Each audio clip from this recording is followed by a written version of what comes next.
বাগেরহাটে মডেল একাডেমিতে ঈদ পরবর্তী পুনর্মিলনী উপলক্ষে সোমবার আলোচনা সভা অনুষ্ঠিত হয়েছে। সভায় প্রধান অতিথি ছিলেন শরণখোলা আইডিয়াল ইনস্টিটিউটের অধ্যক্ষ মোহাম্মদ ওসমান গনি।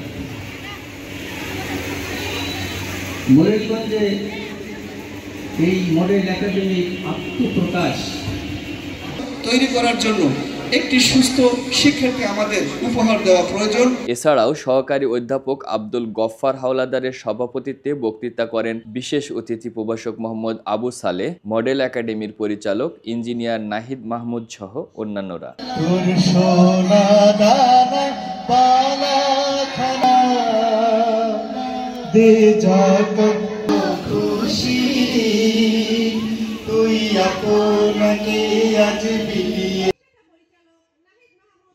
তরিকুল ইসলাম, দৃষ্টি 24।